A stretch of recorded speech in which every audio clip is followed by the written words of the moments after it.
Is Borderlands 4 gonna be a fun game? Duh. You know it is. We all know it is. And the thing that makes me super confident about Borderlands 4 being an amazing game is the failures that the team has had before and the seriousness at which they're taking it. Borderlands 4 has some of the most interesting Vault Hunters that I've seen in a long time. Harlow, the woman who helped build the infrastructure, the technology infrastructure for Maliwan. Amon, a giant kind Viking man who escaped a vault monster worshipping cult and now goes around deleting other cults. Rafa, the exo soldier who is born on a microgravity planet and uses that exosuit to withstand the gravity of other planets and almost died, so he's living life to the fullest.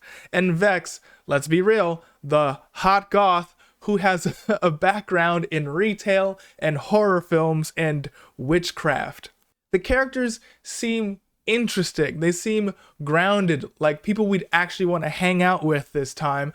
I love their voice lines, I love their stories, and I love all of their action skills.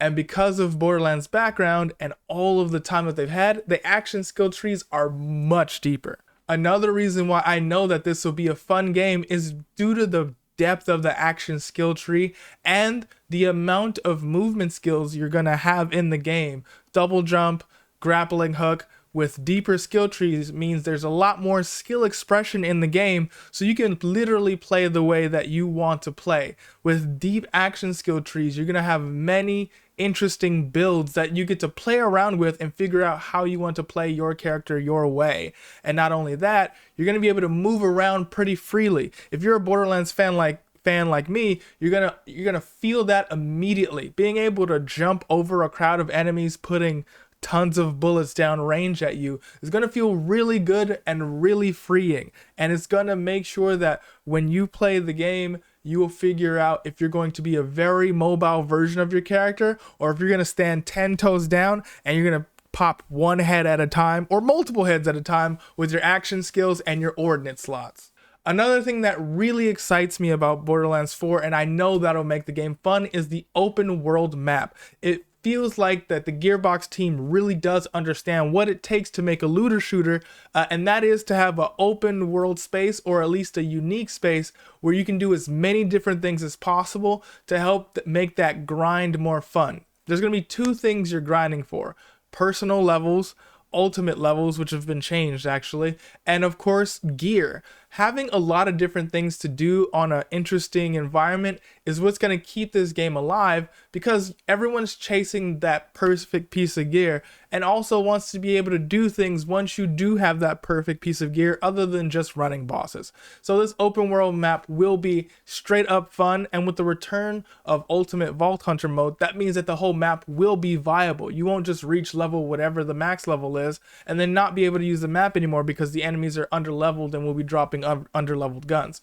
No, the map will level up with you in Ultimate Vault Hunter mode, and based on what Randy Pitchford said, the later you get into the story, those opening areas actually kind of get stronger. So if you're a Hollow Knight fan, when you release one of the seals on the black door, the opening area becomes infected and enemies are stronger. That's what's going to happen to the map. The deeper you get into Borderlands 4, the earlier areas will catch up level wise. We don't know the story implications of that, but the fact that it's happening is so cool. And the last thing that makes me know that this game is going to be fun is that the developers have paid attention to what people didn't like about the previous games and openly said it out in the open during conferences and things that we don't like and how they're fixing them. Claptrap now has a slider. To me, that's not a great fix. I'd rather they just make him a lovable idiot with some fun successes like he was in 2, where he's just funny and interesting, versus treating him like a loser or a punching bag. But hey, at least they're listening. They also know that build crafting is a big thing, so licensed parts are in the game, and they're going to make picking up a gun so much fun. You're going to want to fire it before you throw it away, unless the stats are way too low.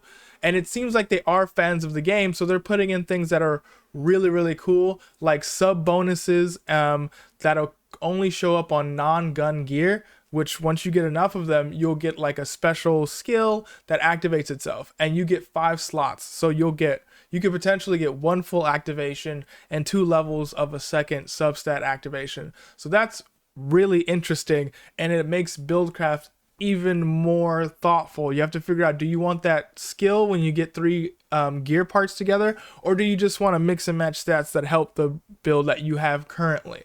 So that's it. It seems like they're listening, and I'm so excited. Invincible phases only exist the first time you fight a boss, just so you can see what it does versus bursting it down to 0. So that's awesome. And I think they're moving back to traditional cutscenes, so you don't have to stand around listening to people talk for a while before you can move on to the next activity. So that's why I know that Borderlands 4 is going to be a very fun game. There's a great build crafting. They've learned from their failures of the past. The developers have stated everything, like they've addressed issues that we've brought up before and are fixing them with like the claptrap slider, licensed parts, the ordnance slot, which shows that they were paying attention to how people play the game and made a solution so we could use grenades, rocket launchers, and more heavy weapons a lot more, as well as making interesting vault hunters that we can all relate to or want to hang out with. And the biggest change that we all know that is going to make this fun is the tone of the story. It's not going to be laughs per minute. It's going to be back to the Borderlands 2 days where Anthony Birch was writing the story, where it's a great story that just so happens to have jokes inside the game. I'm really excited about that, and I think everybody else is, and I'm sure day one we're all going to be having such a great time. We know this game is going to be fun, but who is this game for? This game is for people who play Borderlands. If you like Borderlands, you will like Borderlands 4. If you play Destiny, you will like Borderlands 4. If you play looter shooters of any kind, or any kind of fun shooter that is not Call of Duty, you will really like this game. Even if you are a COD fan, I think you'll really like this game. This is the origin of the looter shooter, so if you really like looter shooters, hell, even Path of Exile, like games where enemies die and explosions of loot come out, you will enjoy this game.